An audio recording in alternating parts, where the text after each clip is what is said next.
welcome in the online classes of biology. So we are discussing about climatic factors. We have discussed about temperature and light in our previous lectures, and today we are going to discuss about the third climatic factor, which is wind velocity. So first of all, let's discuss about what is wind. The movement of air from one region to another is considered as wind, and the wind is an ecological factor of great significance, and wind velocity directly influences transpiration of plants, and it is also helpful in dispersal of pollen grains, seeds and fruits. And some plants that grow in areas subjected to strong wind all the year round develop an all-over shape that offers least resistance to wind. So wind is also important for the growth of the plant, and it helps plant in several ways. It affects the rate of transpiration, it helps in dispersal of pollen grains, seeds and fruits and unwanted parts of the plant. So basically wind velocity is also important factor for all living organisms. Now other than this, the another factor which is important is atmospheric gases.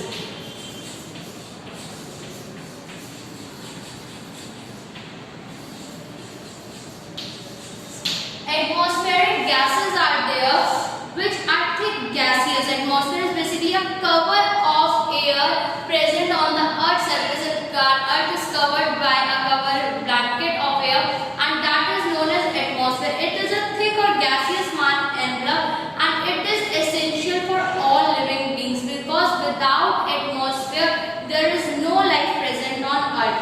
And in the atmosphere different gases are present which helps in its formation, like nitrogen, oxygen, carbon dioxide, argon, neon, helium, krypton, xenon, hydrogen, methane, nitrous oxide, and ozone in traces is also there. And gaseous mantle of Earth extends up to 300 km, but 95% of the total gases are found under the height of 20 km only, and that zone is known as troposphere.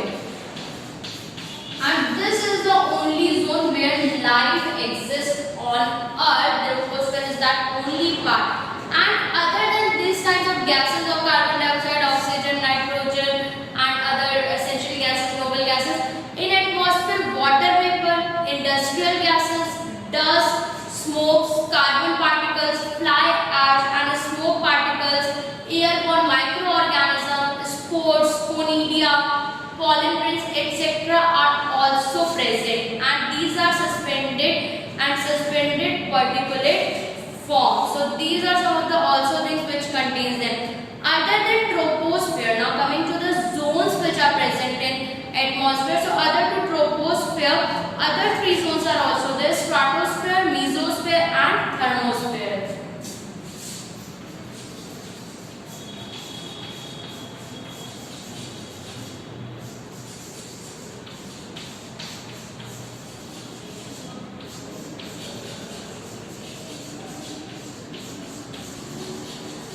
These zones are also present here, which has present above that the above troposphere, stratosphere is there, above that mesosphere is there, and above that thermosphere is there. Now coming to the different gases present in the environment, we will talk about oxygen first, which is a respiratory gas for all living organisms. Green plants require them and require carbon dioxide and release them at night, but at night green plants also require oxygen. Other than this, oxygen is also required by animals, by human beings, by aquatic animals, by terrestrial animals. So it is very important. Other than this, when three oxygen molecules combine together, they form ozone layer on the Earth when they came in contact with the UV rays. So it also forms an ozone layer which helps to protect our Earth from direct sunlight. So oxygen also protects us from the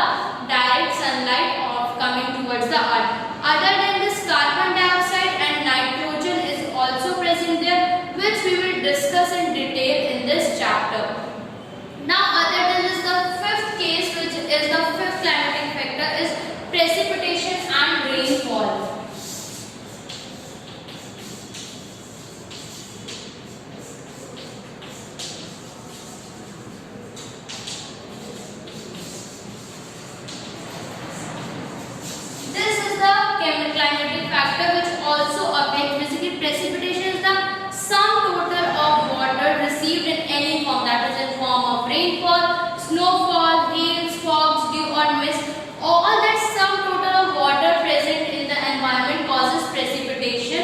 in unit area in the particular area. Now, amount of rainfall determines the nature of soil formation. Rainfall, you know that the falling of rain from the clouds onto the earth is the rainfall, and rainfall affects the climatic vegetation, formation of soil and different factors of the earth, because without rainfall drought may come and scanty of vegetation occurs. But if rainfall becomes moderate, then everything regarding agriculture vegetation came in moderate condition on further on. And this rainfall causes water cycle on the earth. That means when the sun rays falls on different water bodies, they used to transpiration process, the process of evaporation takes place, and that water changes into water vapor and goes and deposit upside into the clouds. And then when the clouds became heavy, they used to send that water back in the form of rain into the earth.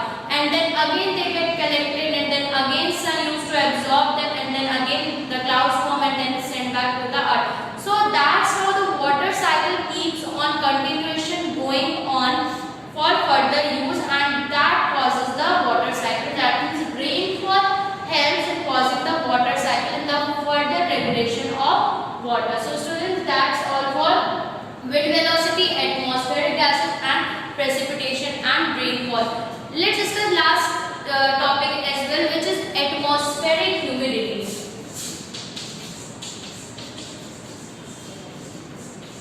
Which is the last climatic factor. After that we can conclude this topic, which is atmospheric humidity. Humidity, when water vapors are also present in the atmosphere.